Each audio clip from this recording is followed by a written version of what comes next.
For over 35 years, Todd Garner has overseen blockbuster films like Con Air, Anger Management, Triple X, 13 Going on 30, and the Mortal Kombat franchise. Why are they letting you make these movies? Join Todd as he shares tips and stories from the front lines of producing in Hollywood. I'm Adam Sandler. I'm Rebel Wilson. This is Jeff Probst. I'm Kaylee Cuoco. I'm Eli Roth. This is Marlon Wayans. Hey, it's Ed Helms. This is Shay Mitchell. Hey everybody, this is Kevin James, and this is The Producer's Guide. The Producer's Guide. The Producer's Guide. The Producer's Guide with Todd Garner. Todd Garner. Todd Garner. Todd Garner. What a combination.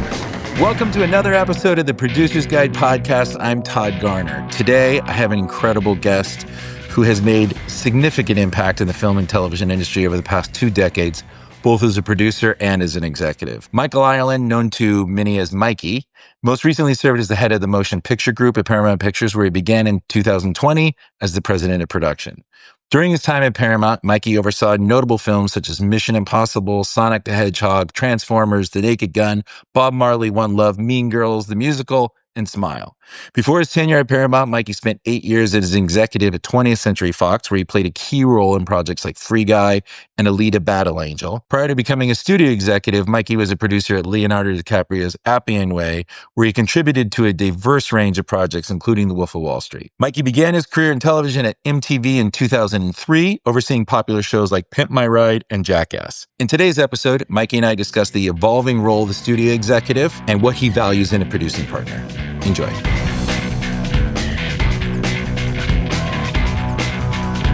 All right, I'm here with Mikey Ireland. Hello, Mikey. How you doing, brother? Todd Garner. I love you, man. Thank you for having me. I love you. I'm so glad to have you. I wanted to bring you on specifically today because we talk about producing, we talk about the business, we talk about the health of the business. And I want to talk to you specifically because you've been a studio executive for quite a while. You've done it at the highest level, and you've done it recently. And I have not done it recently. And so I wanted to talk to you specifically about being a studio executive in these changing climates and kind of what that means to you and how you've seen it evolve and kind of where you see it headed. But before we do that, I want to go back to little Mikey Ireland working on Pimp My Ride and Jackass. Yes. How did you Let's talk about him. Walk me through the early days of college and kind of what led you to be in this business and specifically what led you to MTV? So I came out for USC. I was in the film school at USC. I was in the writing program there. And after school, I kind of drifted around a little bit. I was an assistant to a couple of people, most notably Warren Beatty, and then an actress, and then I was just, again, adrift and trying to find a place to work. I literally walked my resume over to MTV and tried to kind of charm my way into the front door. I've got an appointment with HR. I said security was having none of it, and they sent me on my way. And it was a sad state of affairs for 22-year-old me. And this is to the extent that there are people listening who are earlier in their career. I cannot recommend enough placement agencies. So I went to work for a placement agency, a temp agency, and I temped at like 7 different jobs for 3 weeks at a clip. One of them was at MTV. And then at the end of those 3 weeks, they offered me a job. Not as an executive, but as an assistant. Was there a movie you saw? Was there a book you read? Was there a person you knew? What was the impetus for you deciding this is what you wanted to do for a career? It's a great question. Here is the God's honest truth about why I went to USC. I got into the writing program, which was a very competitive program to get into. Admitted 24 kids out of however many thousand people applied. What clinched it for me was that I did not have to take math or Spanish. My career was dictated by the fact that at 17 years old, I went to school. I didn't have to take math or Spanish. And I was like, let's go. But that's, obviously being a little bit glib, but it's, I recall as a kid, there's something in New York called WPIX, Superstation. So I lived an hour south of Buffalo. And WPIX every Sunday, every Saturday would play movies all day long. So I would just sit in my basement and I would watch these movies, probably at an age where I was maybe too young to watch them. But it really it made the gears turn, man. And it was a really kind of formative experience for me watching WPIX all weekend long, every weekend. I can't tell you how many people have had that exact same answer of not specifically WPIX, but watched something inappropriate at the age that they saw it that cemented in their nervous system that they wanted to somehow be a part of that feeling. Yeah. For me, it was Jaws in 1977, but a lot of people, it was The Exorcist. Somebody had shown them The Exorcist on VHS or something, and they went, "Oh my God, I have to do this." Look, a lot of it was, rooted in horror too, and there was something illicit. If you could get your hands on, at the time, your cool friend would have like the converter box that they rigged, and then they taped all the movies off of HBO or whatever else, and you'd pass around the VHSs. And in sixth grade, I remember distinctly watching all the Nightmare on Elm Streets to that point. Mm-hmm. Terrible nightmares, man. Like life-altering, terrible nightmares, and I could not get enough. And there was a black market of these VHS tapes that you recorded off of HBO, and it would just, if you could get like a dope R-rated movie, like it was a big deal. I don't think people appreciate the lack of access that existed then, because now you can find anything at any moment online, period. Yeah. But then you had to work hard to get into trouble. And it just, it was, I remember very distinctly those, VHS tapes with like the name scrawled in blue ink. And I just, they were transformative. Did you graduate from the writing program at USC, or did you start in the writing program at USC and kind of shift? I did. I'm the black sheep of a pretty successful program. Josh Schwartz, who created the OC, was in my program. Jamie Vanderbilt, who's written every movie under the sun, was in my program, and I am the studio C. So you go through a placement agency, you intern, or you get a temporary job at MTV. You land at MTV more permanently. What was the exact title that you had at that point? I started as a manager of development, and so that just meant that like you fielded pitches, and then you were the day-to-day creative on the show. So by no means did I pin my ride, but I oversaw it and working on Jackass and working on those spinoffs. And it's interesting. I often talk about it as kind of my version of 10,000 hours, because also in that moment when you weren't, everything now that's called unscripted TV is largely softly scripted. You know what I mean? And you understand what the beats of every episode are going to be. At the moment, there was a very different approach to reality, right? You just kind of hosed it down, 3 cameras, and you got what you got, and you had kind of a vague idea. And then in post, you had to put it together, and you had to do it every week. I think that experience, specifically at MTV, though maybe counterintuitive, informed my storytelling more than anything that has happened since, because you had to, from nothing, assemble these narratives and steal a glance from over here, this camera over here, this guy swallows and sighs, and you're like, oh, they're in a fight. They weren't in a fight. You just created this moment to kind of create tension and create something interesting for the act break. I just feel like that has paid dividends editorially and in storytelling many, many years down the line. I could not agree more. I started off as an editor for 4 years. I didn't know that.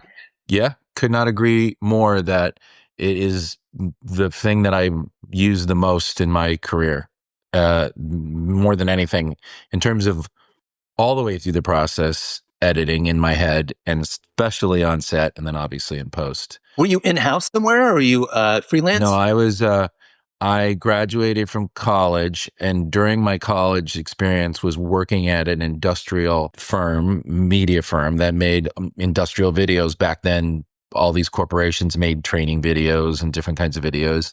And I happened to luck into a place where they had just bought these machines called the Ampex Ace Editor, which is actually the precursor to the Avid we all use now. And none of these old timers wanted to use it. They all were using CMX, which had these big long keyboards with everything on it. And these guys did not want to learn computers. They didn't, and so the old timers were like, "We're good. This thing's a fad," but they had invested so much money that they sent me through this training program. So I was one of like 10 editors that knew how to use this equipment, and they were buying the equipment faster than guys could do it. So I got a lot of experience working at Playboy and did some music videos, a lot of commercials, and a lot of industrials. It was really, really incredible. And again, just like you, learned how to tell stories just putting footage together. Yeah. When I was in school, we cut everything linearly. There was one Avid at USC, and you were not allowed to touch it. Mm-hmm. Like it was like in a whole separate building, and you could look at it, but you could not touch it. and we would cut everything linearly, and it was fascinating to have that experience also, right? And then to understand now where it's evolved to. I think that also informs how you think of film. Did you watch the Scorsese documentary? Which? Oh, the latest yes. one. Yes, yeah. I mean, they interview his editor, and she talks about editing on a flatbed and how laborious it is and how methodical you have to be and really look at the footage and really think about it before you make your cut. And it teaches you storytelling. Now you can do it on your phone. You can do it so fast. You can manipulate anything. You can really learn storytelling that way. We worked in Super 8 a lot, weirdly. That's how long ago this was. Sure. And, so you'd cut it and you tape it together. You could not tape over it too many times, otherwise it wouldn't loop through the projector. Yeah. Like you had exactly. to be really confident in your edits. Yeah. Otherwise it literally wouldn't play. And also if you had sync sound, it would drop out because there's too much tape. Yeah, exactly. So your rise through the ranks at MTV, which is a great time to be there, by the way. It was the apex. Yeah. I had a show canceled because it got a 3. MTV right now would murder you for a 3. But it wasn't holding the lead. The lead was The Real World, and that was getting like a 6.5. Wow. And this show was like a 3.2, and rightly it got canceled. Wow. But the idea that at any moment in time, NPV was getting ratings like that, it's a different universe. Do you remember where your taste was shaped? Was it during that time or maybe later of when you started to realize, oh, this is a Mikey Ireland movie? Like, where did your taste get formed? Okay, this is a phenomenal question. I think there's a difference between taste and interest. And I think interest started much, much earlier. Started with, WPIX movies in the basement. Started with books I read constantly, like everything I read. And I think that provided a solid storytelling base. I think taste, the metabolism of somebody's taste is yes, about the things that you're interested in, but also about how simpatico you are with the person who's presenting you with this thing. You know what I mean? I think taste is an amalgam of the thing that you want to do and how well it aligns with the thing that the other person wants to do. Mm-hmm. And I don't think it can exist independently or in a vacuum. Mm-hmm. And so I think, when you say, where does your taste come from? I think it's, yes, my interest, but also what is the worldview? What is the intention of the filmmaker, producer, writer, whoever that you're also working with? And I think that is where taste reveals itself, if that makes sense. It does. So you go from MTV to being a producer or working for a production company. Walk me through sort of the next few years working for Leonardo DiCaprio's company, et cetera. How did you make that leap from running these shows at MTV to leaping into working at a production company? It was interesting. I got the job because I knew Leo's manager at the time. And I think I got really lucky in the interview. Obviously very nervous. And, we were at the Chateau for breakfast, and I'm trying to impress, one of the greatest living actors. And what are you really going to say? And I don't know why. We were talking about USC, and we were talking about the kind of movies that we like. And I said, I'm not a fan of German expressionism or something. I said, And he's like, German Expressionism? Like, what movies are you talking about? I'm like, well, I guess I kind of like The Cabinet of Dr. Caligari, the only German Expressionist movie that I knew the name of. I don't know. I just threw it out there. And he paused and he was like, I just bought a poster for The Cabinet of Dr. Caligari. Like, it was the most random of occurrences. And I don't even know that he would remember it. But I think up until that moment, I don't think it was going well. And then I think I somehow redeemed it. But I was incredibly ill-prepared to be at that company, at that level, at that moment, right? Coming from television, specifically reality television, obviously, cinephile and, fan of movies can be conversant, but it's a very different thing than putting them together. And so it became an incredible crash course in how the business works that I think by virtue of that position, sitting in that office, I had access to things that I otherwise would not have had access to, right? Like the road through to every movie ran through Appian Way at a certain point. If it was starring a male actor anywhere between the ages of 30 and 45, like he saw it. And so it just became, because of that access, I feel like I skipped a couple grades that gave me many more opportunities than probably what my work to that point should have rightfully allowed me. But by the end of it, I worked there until 2012 and, had made a couple movies outside of Leo, and he had made some obviously great movies that, we didn't necessarily produce, but, we were around. And then, I decided at that moment, I really wanted to work at a studio. Not because I wanted my end goal to be a studio executive, but because I wanted to understand better why Warner Brothers, where our deal was at the time, was making the decisions that they were making. There was a number of things that I couldn't quite figure out what their decision-making priorities were. Why was it they were engaging with this project, but not that project? What made them excited about this, but not that?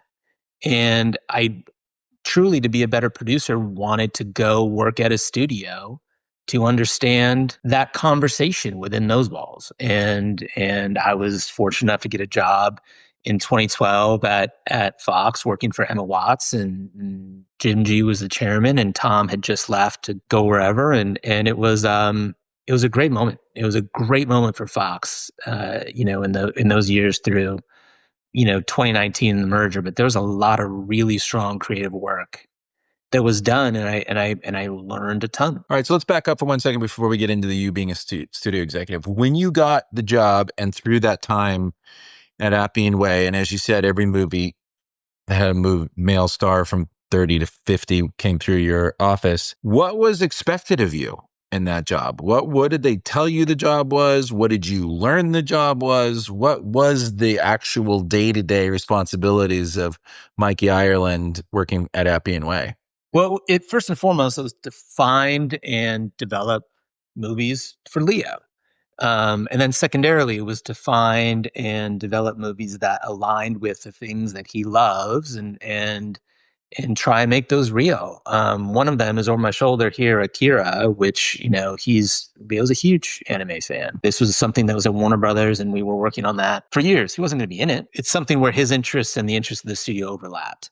The main purpose was, what are the vehicles that you can build or create for him? And if he then ultimately decides not to be in it, can you then pivot to other talent? For instance, a spec that I bought there was called Low Dweller, Brad Ingelsby's first script. It was meant to be Leo and Ridley.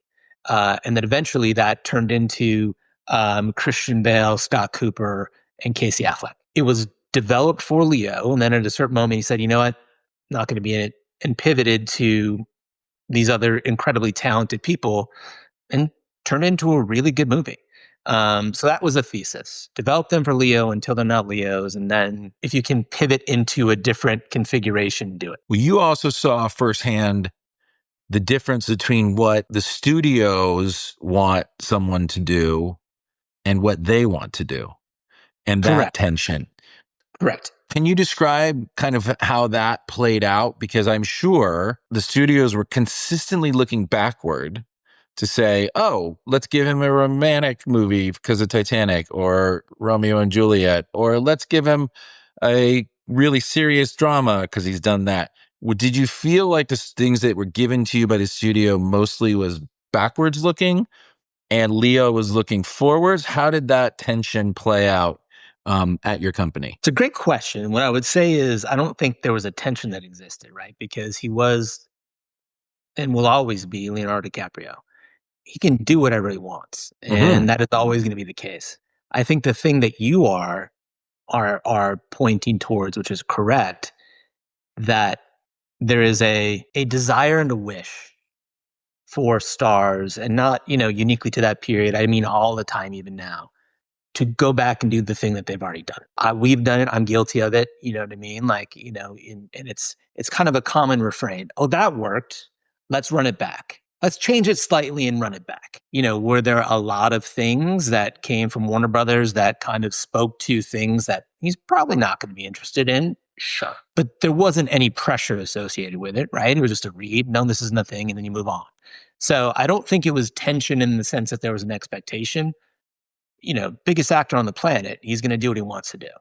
But they did keep us well fed with a lot of things, and most of them were not right. So you move on to being an executive at 20th, also during a heyday there with the executives that were very hands-on in terms of their movies, all of the executives that you mentioned. Then you move over to Paramount when Emma moves over to Paramount. Describe to me that 10-year period. What was it like being an executive in those early days of Fox? What was expected of you? What was your kind of North Star? Where were you headed? And then how did that gradually evolve as you not only rose up through the ranks, but the business changed dramatically? To talk about it from my perspective and then get into the business part of it, again, I found myself out of my depth super quickly. You know what I mean? It's in it. And I think you have to have the humility to recognize like, oh, this is kind of beyond me. So I think it's, and maybe it's not unique to me, but when I first started, it was like, oh, this is actually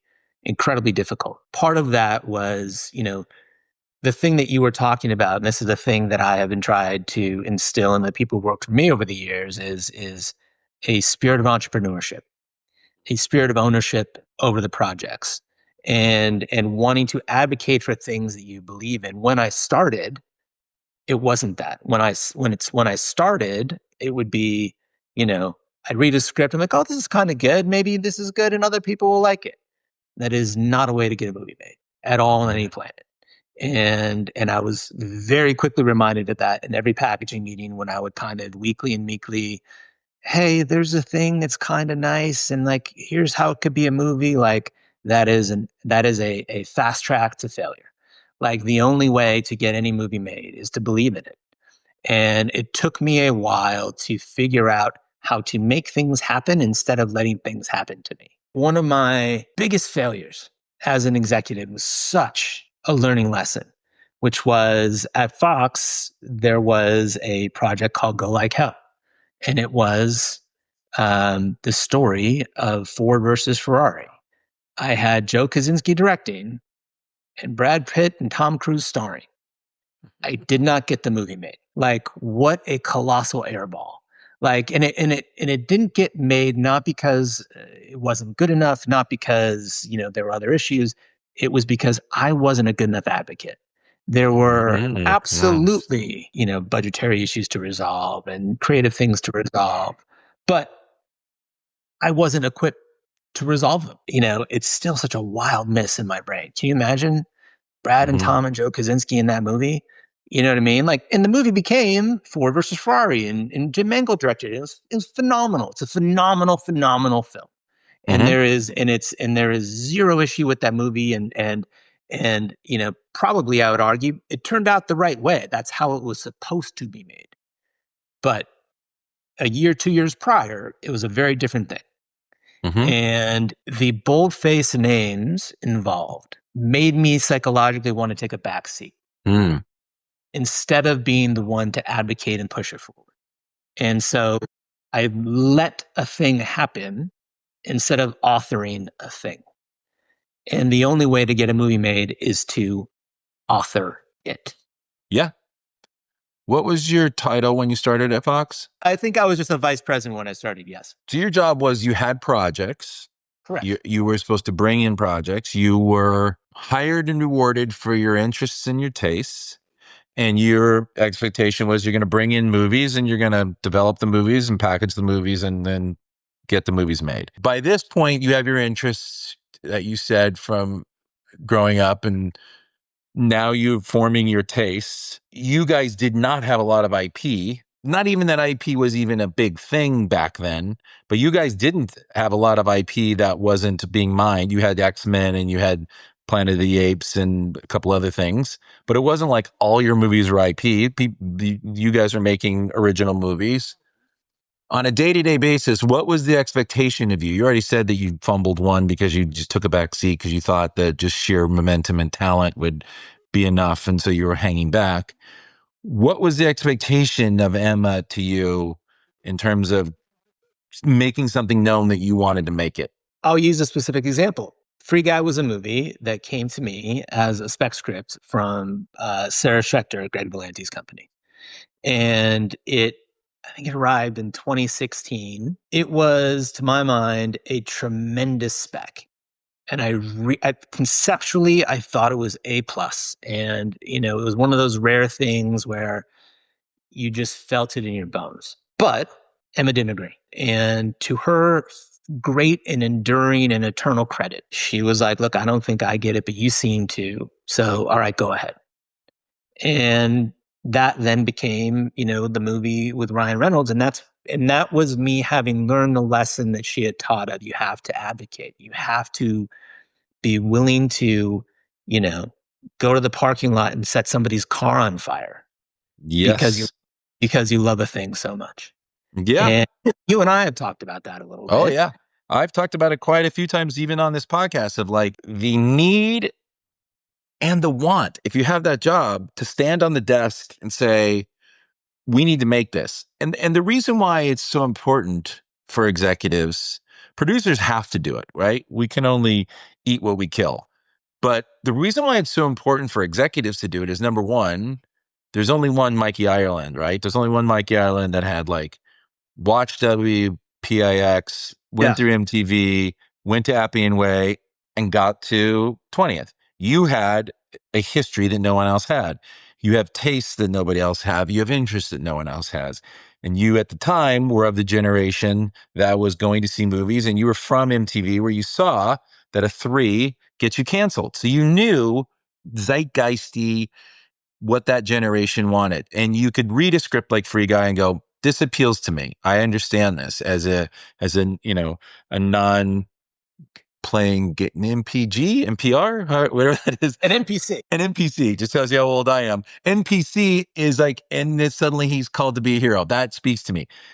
What's important is for executives is to cultivate your interests into taste and to understand that you are more on the ground than us, right? Certainly than the older generation. I have my passions and interests, but I've established that over 35 years. It's so important for executives to cultivate that and to speak up, because you lost Kaczynski, Pitt, and Cruz. They're losing things every day because they're not even getting in the game, man. That's the thing that's so incredible is you're talking about, you go into your boss, Emma Watts, and she says, I don't get it, but you're passionate enough and she has enough trust in you because you've explained what your taste is time and time again in meetings. You've shown what you love. You've metaphorically or maybe even realistically stood on the table for things. I find that that's what I did also back then too. And I feel like that has very much gone away. It's important to talk about also because your time at Fox, I would say, arguably, I don't think it's any secret, Emma and Tom are taskmasters. They're tough. It's like, you were not this wasn't easy peasy of hey, whatever you guys want to make, go ahead. You had to convince these people you needed to make this. It was like you were putting your ass on the line with your bosses, I don't know, on a monthly basis at least, or at some point. And so to walk me through how you had the confidence, and well, maybe it was just the culture. What was instilled in you back then in those Fox days to make those calls? So to separate the two, I never worked for Tom, and so I don't I understand this. I understand what it means to say the Tom Rothman culture, but I never worked for him. Emma, is a bit different, and she fundamentally wants to believe. She wants to believe in talent. She wants to believe in ideas, and she is going to push you to make it as best as it possibly can be. But she is ultimately, at the end of the day, an advocate for the artist. Truly. And that is the thing that I saw most from her every single day. When you look at that run, there was Gone Girl in there, and there was Ford versus Ferrari, there was The Martian, Planet of the Apes, like these really artistically meritorious and commercially hugely successful movies that I think surprised people, right? Because they weren't necessarily right down the middle. And those were all because she said, these are the things that I want, and this is how I want it to work. And so I think, to answer your question, how do you get there? How do you find the confidence? It's a matter of survival. You know what I mean? It's like you can sit there and you can be kind of lukewarm about a thing and nothing's going to happen. And it's a conversation that, I would have, continually over and over. And Daria and I, when we ran the studio, would have over and over with our group. Guys, do you like this or not? I can't tell, because you're kind of just like, eh. So like, if you're why do I care? And it was those conversations where somebody cared enough to come to your office after and say, you're wrong, and let me tell you why. Like that always made me pay attention. And you know what? I would still say no just to see if they'd come back again. Good. Like if it's that easy for me to take you off your game, if it's that easy for me to knock you off your idea, then you don't actually care. You're just doing it because you feel like you have to, because you're getting pressure from the agent, because the producers called you 3 times. If you really care about it, you'll be back, and you will have enhanced your argument and change your argument to answer the questions that I am asking. Let's bump up to Paramount now, since you brought it up. You and Daria being co-presidents. You're brought over, you're working with Emma. That regime changes, and you're promoted to co-presidents of production. And then you say, there's this kind of feeling of sometimes execs are like, I don't know. My question to you is, how did you see, there was a lot of change, obviously, and then change again with the newest regime. How did you feel over those period your job evolved, partly because of promotion, but also because of culture, and partly because of the way the business sands had shifted?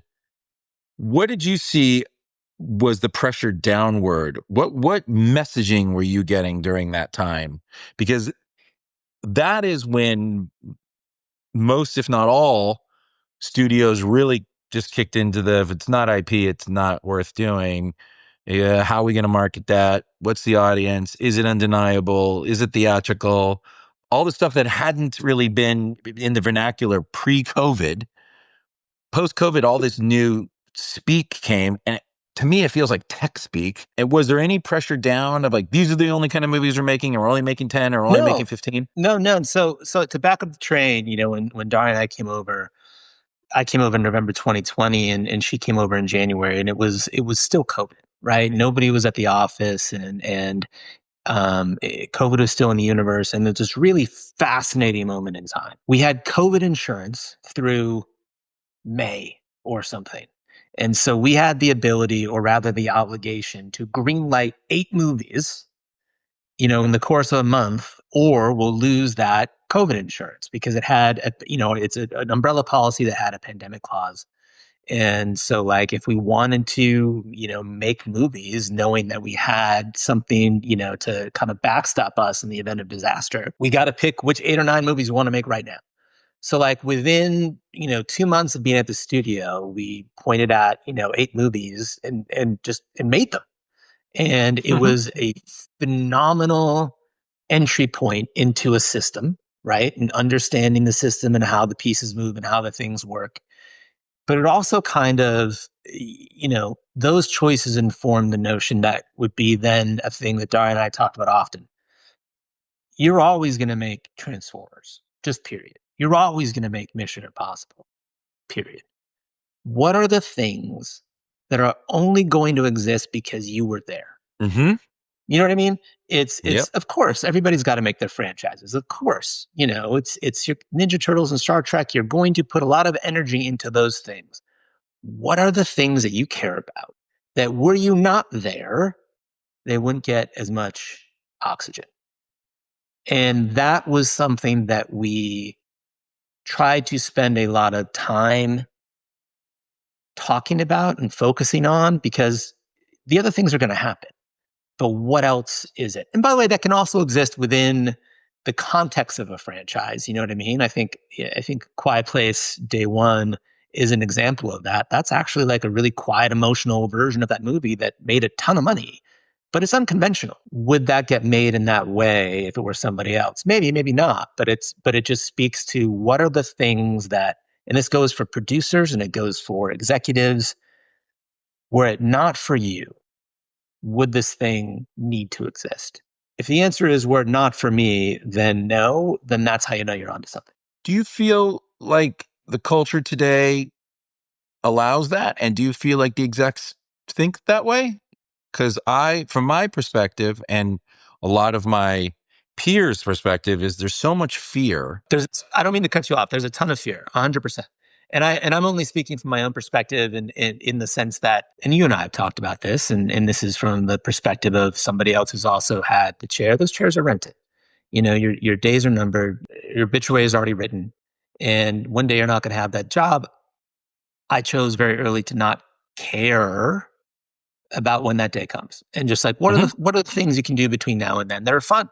And they didn't all necessarily come to fruition. I think there's a lot of, things that I didn't get a chance to do that I wish I did. But I think that's also the luxury of having that particular job. I think as you go down the ladder, I think other people are kind of more concerned about longevity, and I get it, right? People have to prioritize the things that are important for them, families, mortgages, and whatever else. And certainly, like, especially today, the idea of being out of a job is daunting. And I do think that generates a degree of fear. And I think that generates a degree of, wanting to exist in a compliance culture where you're told what to do and then you go execute. Again and again, we try to tell people or instill in people, like, that is uninteresting to me. That is uninteresting. It's what are the things that you really care about? And maybe they might fail, but at least you tried. Like, the business itself has never been a particularly logical one, right? And it used to be that, you'd make 25 movies a year, 20 movies a year, and 5 would break even and 10 would be hits and 10 would lose money. But somehow in the end, it all came out the wash. And I think that the decreased output that exists across most studios, you're limiting your at-bats. And so when you hear the new Paramount talk about 15 a year and Warner Brothers talk about 15 a year, and more is fundamentally better, period, for everybody. It's more opportunities for filmmakers and producers. It's better for the library value of movies. It's better for your LRP. It's better for all the things, all the metrics that exist in year. The only thing that it's not great for is free cash flow, which weirdly has become a thing when you're talking about the shift in the industry. And maybe it's not a shift, but maybe it's just something I'm more aware of, having sat where I sat. The quarterly emphasis on the earnings call, what's the free cash flow, how much are we spending, as opposed to what are we making, right? Mm-hmm. It's a semantic difference that is actually gigantic. And I think that people are so now devoted to making that earnings call great. It's often at the expense of actually making great things. Well, also the people that are on those earnings calls and are running those earnings calls are making 10x to 100x of what they were making back in the day. Correct. When it was. So it's a bit of an ironic situation where consistently we're told the business is failing, yet the people that are at the highest levels are making 10 to 50x what they were making 10 years ago, 15 years ago. But I think that's also, I think that's not unique to Hollywood, right? I mean, that just is fundamentally what's No. happening, Sure. societally, and the idea of the extraction of wealth from the middle class to like the high upper class, and the wild economic disparity that exists between the top 0.1% and the entire rest of the universe. I think it's happening everywhere, and I think it is something that fundamentally is it is only going to get worse, and it's a gigantic problem. But yes, it's a huge problem in Hollywood as well, and I think it creates a division ideologically about what's important and what's not. But it's what you said. It's less about making more, which is, I agree, better for everybody, certainly for the ecosystem, certainly for the theater, certainly for talent, certainly for the below the lines. This list goes on. And I believe that the more shots you take, and if people could be more creatively free, you're going to get better movies and you're going to get better television. In fact, the television has become more creatively free. You're getting much better television than we used to have by Agreed. leaps and bounds. The difference is in the television business, they are more creatively free. The people are flocking there. The creatives are flocking there. In the movie business, rather than making more, what has happened over the last 15, 20 years, in my opinion, is that the higher ups are saying, well, no, we're going to take fewer, better shots. And so they're trying to game the system by making something undeniable. Like, you don't hear in a TV pitch meeting, is it undeniable? Is it theatrical? You don't hear all these metrics that they're putting on features. And I think that the people that are making a lot more money now are saying, well, can't you just game the system? Can't you just protect the downside? Can't you de-risk this business? What they're saying is, and it's always, of course, it's always the answer. Like I really, really have always disliked retreats, corporate retreats, right? You go, everybody goes and they do the presentations, they have guest speakers and they come and the end result after 3 days, every single time is just make the good ones. Mm-hmm. That's it. Just make the good ones. That's the answer. It's that simple, Todd. How hard can that be? Just make the good ones. The weekend after Waterboy opened to $40 million, the movie cost $25. At 7:15 a.m. in my little rental house in the Pacific Palisades on Via de la Paz, the whole house is probably 700 square feet. I get a phone call, and it's Michael Eisner and his assistant's like, Michael Eisner would like to speak to you. I jump out of my skin because he's never called me at home. And he says, Todd, unbelievable result. Why don't we just make more of those?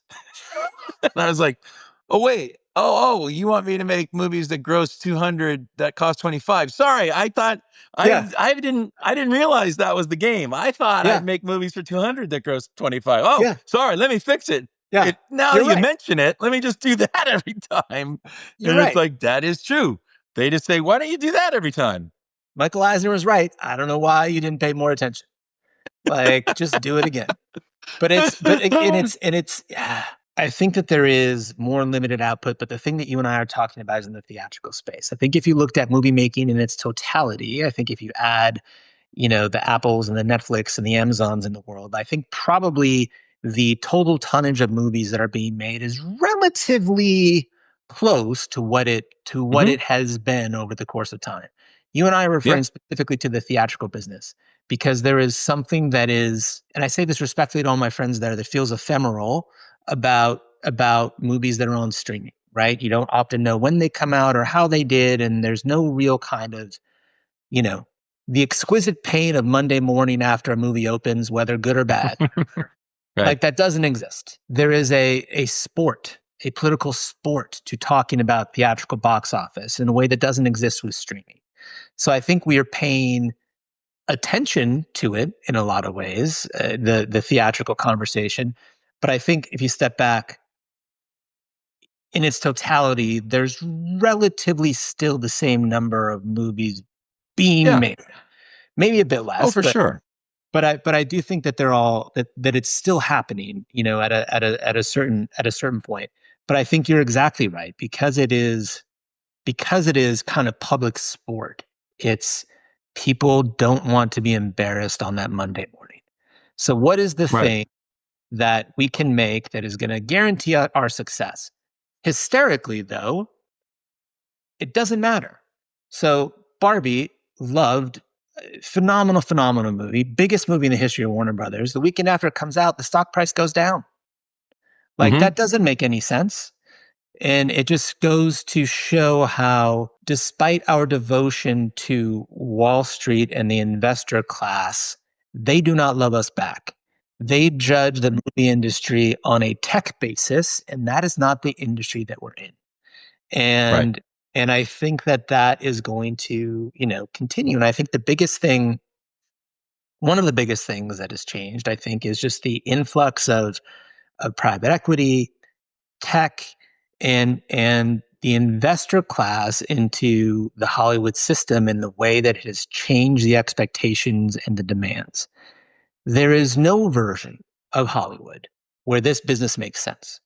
Like my favorite joke, the fastest way to become a millionaire in Hollywood is start a billionaire.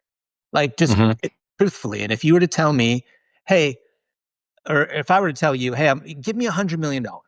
And 10 years from now, on the 10-year ultimate, I'll give you 30 back. I'll give you 130 back. We'd be like, well, that's dumb. Because if I just put it in an index fund, I'd make 10% a year for the next 10 years, and I would outstrip that by a ton. That's the transaction. But there are then, you play the game for the outliers. You play the game for, the smiles, and you play the game for, the Barbies and the things that are going to be the exception to the rule. But it's we are being judged by an investor class that expects kind of tech growth and tech results. And there is this continuing conversation about, scale. Yeah, can they compete at scale? For what? Compete at scale for what? Like, what does scale matter outside of Wall Street?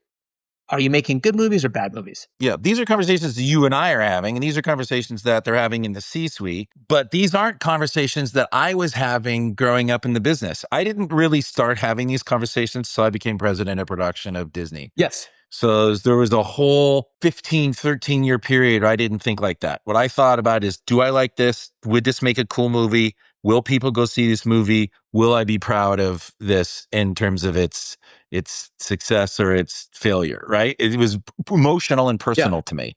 I think that because of the media and the ubiquitousness of how we can get information, that assistants talk like you just talked, or are talking about, the returns, the quarterly earnings, the box office, all that bullshit.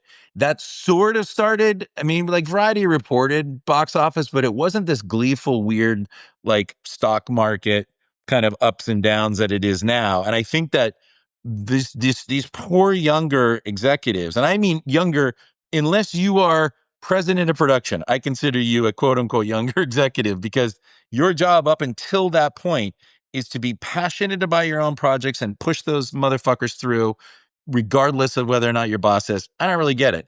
If you want to be remembered, listen, you and I have been friends for a very long time. I asked you for your bio. I can tell you, without even having to see your bio, the movies that you're known for. You're known for Free Guy. You're known for Mean Girl. You're known for Alita, Smile. It's like, those are the movies you're going to be remembered for. You're not going to be remembered for some quarterly earnings that you hit or didn't hit, right? Yeah. And so, like when people talk about like, what do you do? I don't go, well, in the total of my career, my box office versus my spend is this percentage. We make movies because we love it. You loved Bob Marley, One Love, right? That's not like a no fucking brainer, but it was a great movie that I'm sure you're very proud of. And I'm sure years from now, you're going to be on vacation somewhere and a song is going to come on and you're going to be like, oh yeah, I worked on that. And someone's going, oh my God, I love that movie. My wife and I went to a date on that movie. I was telling a story with Grant Heslov that when my daughter was being born, coincidentally, they were playing the music from Oh Brother, Where Art Thou in the delivery room. And it just was like, what the fuck? Yeah. And so you're right. We just have to accept the business is a gambling business and it's not great. Vegas, they figured out a way to have the house always win, right? And that's what tech is trying to do. And the gamblers come in and they want those outliers. They want those big hits. That's what we all are. We're all gamblers. And we all love it for the rush. We all love it for the creative. We all love it to be able to entertain people, to hear those laughs, to hear those screams. We cannot forget that's why we're in this business. And so I just hope that people, younger, and I mean anybody up to president, can put their blinders on. Because once you become president, yes, you've got to be in those budget meetings and you suddenly realize how much overhead you're spending and all that development spend becomes your burden. Right. And the people that are doing those jobs right now, they're great at them.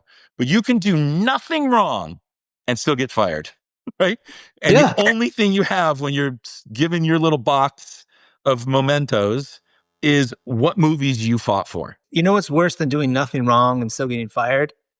Doing nothing right and keeping your job. Like, I feel like that is more damning. You know, we're talking a lot about things generationally, and I think, you know, you talked about how, you know, at the highest levels, you know, they're getting 10x what they once were. And we talked about the extraction of wealth upwards across all industries. I think also, though, there has been an extraction of agency, an extraction of power from, you know, the lower ranks upwards, right? You, as a VP at Disney, had more agency and power than I did as a VP at Fox, you know, 10 whatever years later. Yeah. And you, as a president of Disney, had more agency and power than me as a president of Paramount this many years later.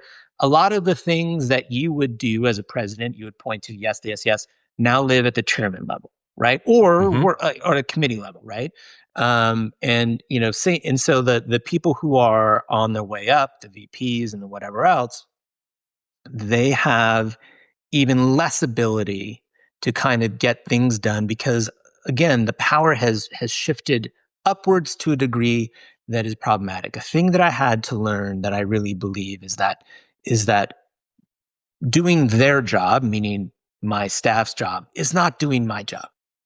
And the more that I could empower them to make decisions, the better the results. And not everybody is willing to receive that. Not everybody is willing to accept the authority, autonomy to make a choice and make a decision. You know, the director wants this, you know, here's the three options. You know, what do you think, Mike? What do you think? Like, you talk to the guy every day. I talk to him twice a week. You talk to him every day. Like, what do you think is the right thing? Again, the internet's forever. Future employers, I'm sorry. Previous employers, I apologize. A thing that I would say often: nobody is ever going to come to you and say, "Hey, man, congratulations, staying on budget. Great job." Yeah, they're going to come to you and say, "Is the movie great or did the movie suck?" So if we're talking about like, "Hey, it's another 20 grand for this actor," you do it. And again, when I am applying for a job, this is just for entertainment's sake, just for Todd Garner. I don't really mean that. But I mean that. Like, what is the thing that matters? Nobody's going to remember whether or not you went over by 50 grand, 100 grand, whatever. They remember if the movie's great. That's the only currency you're going to have. And the only thing you're going to be remembered for. And I'll tell you right now, if you're in a test screening, there's no way that Kevin Getz says, now, before you grade this movie, excellent or very good, remember it cost $80 million. No one gives a shit how much it cost. Yeah. Oh, and also, guys, I just want to say it came in $1 million under budget and, you know, and it made it through the gauntlet of the greenlight process. No one cares. They watch the movie and they say, is it good or bad? That's all we have. That's the only currency we have. Nobody cares. Nobody cares. Because there are people whose job it is to be the, you know, to stand on the wall and be like, nope, can't do that. Can't, like, that's an important job to have, right? Because you know, on the flip side is you can't also just say yes to everything. Like that also doesn't work.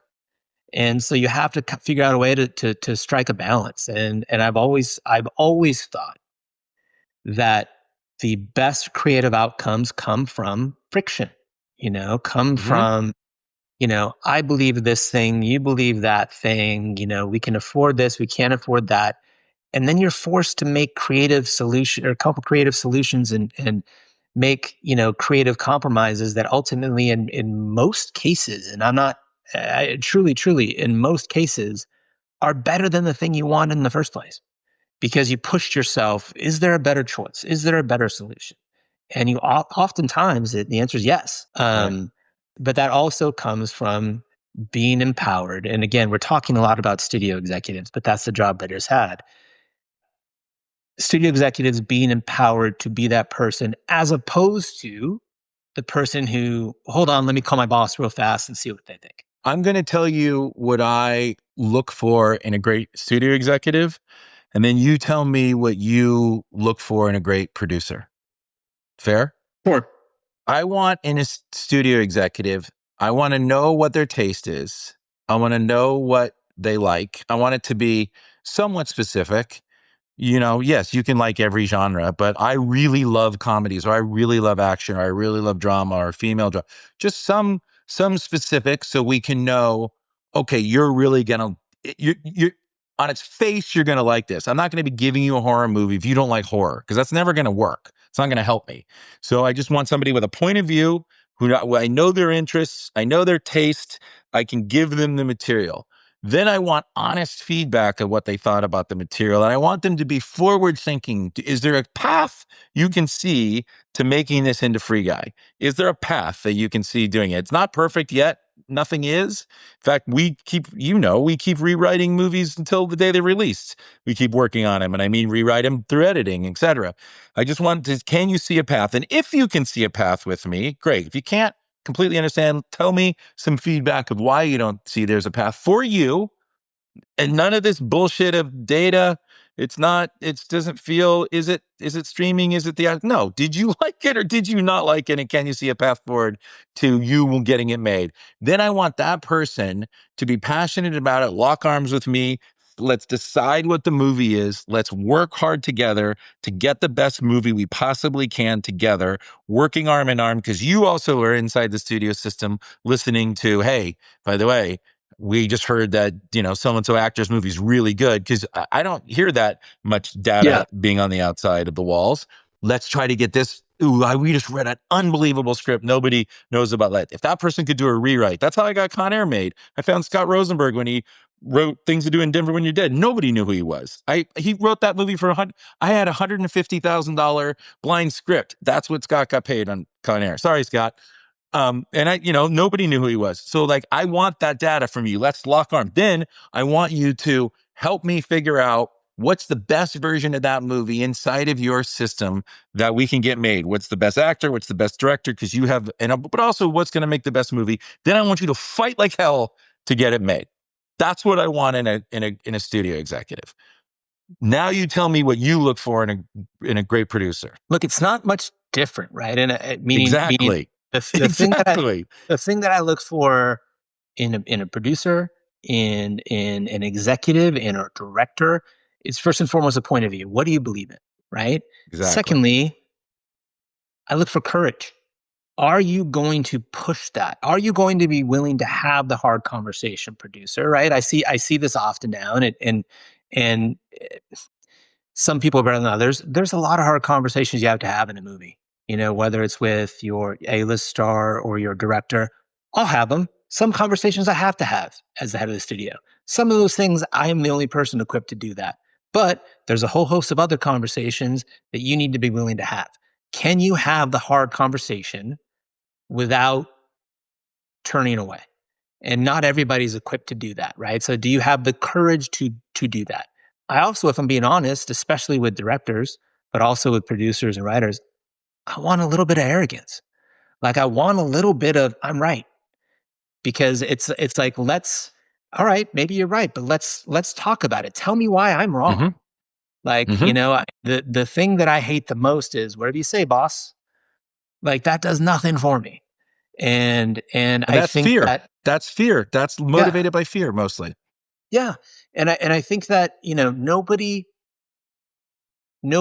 sets out to make a bad movie, though it happens. I've done it. Nobody sets out to make a bad movie, but nobody is also going to willingly let a movie fail.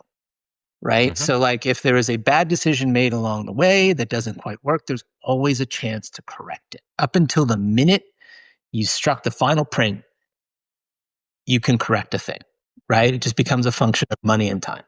And do you have the humility in that moment to be like, you know what?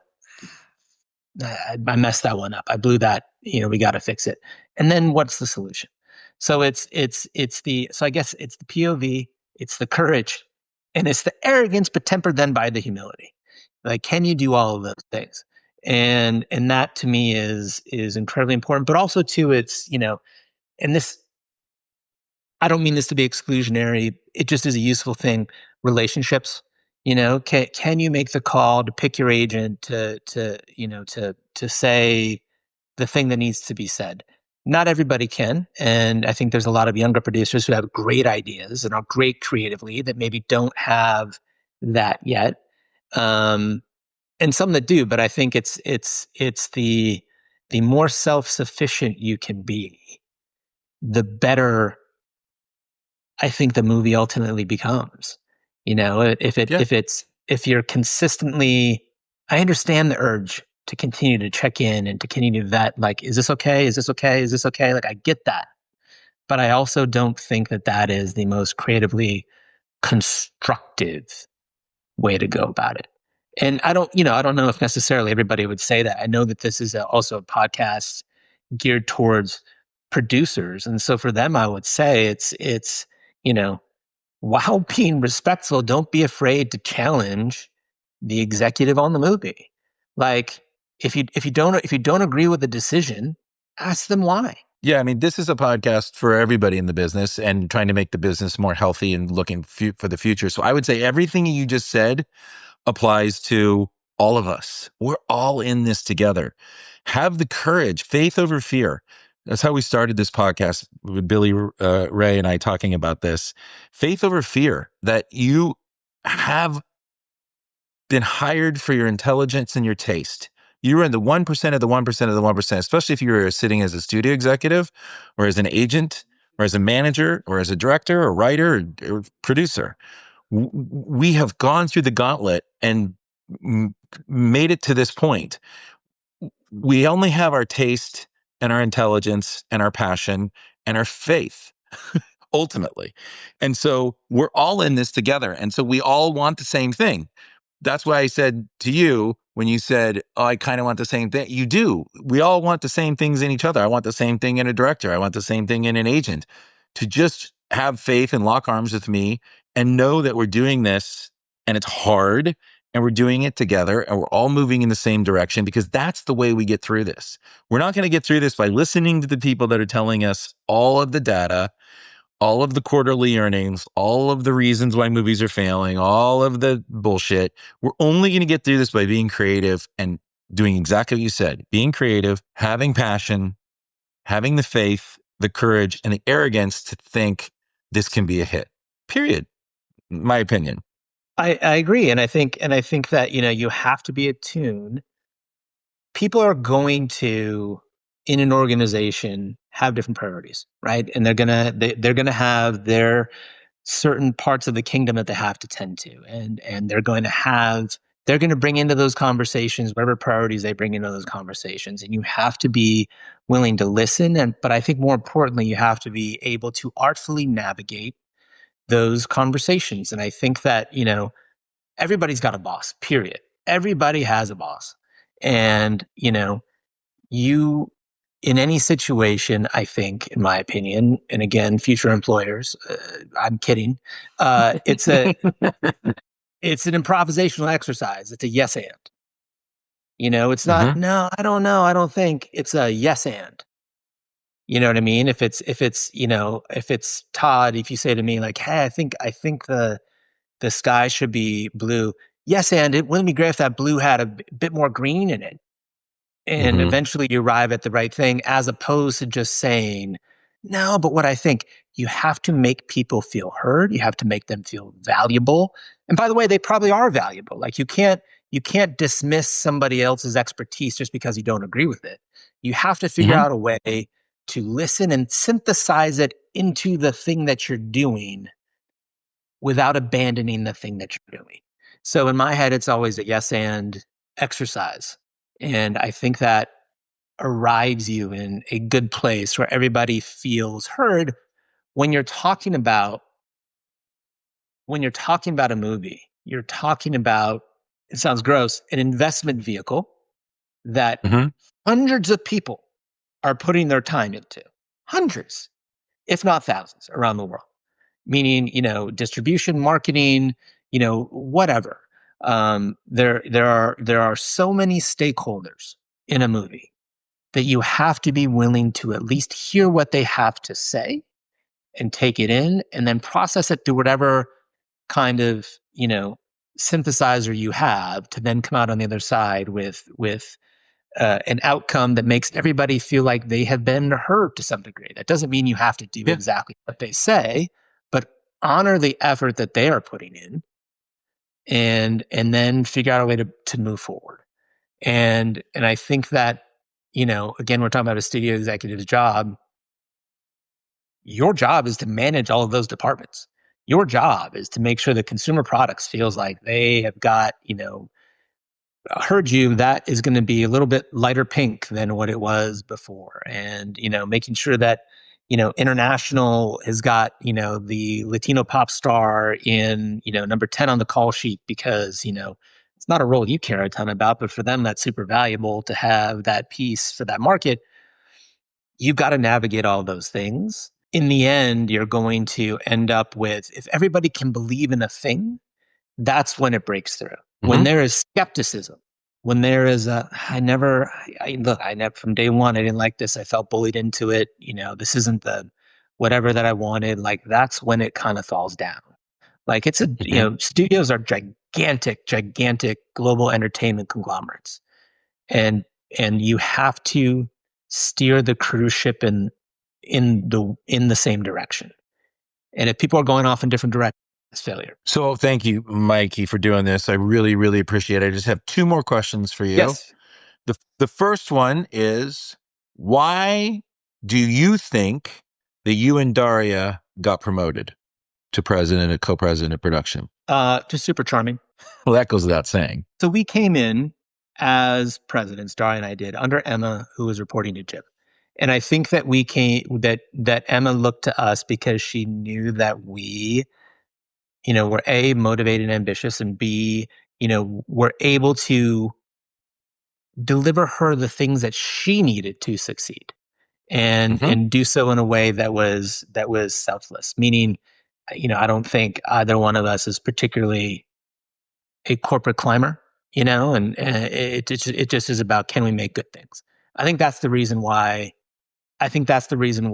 we came in as presidents of production. I think the reason why Brian ultimately made us the head of the motion picture group was that we had enough of a coalition inside the studio saying they know what they're doing and, give them a shot. Because again, I've arrived at multiple places in my life where realistically, I probably shouldn't have had that job.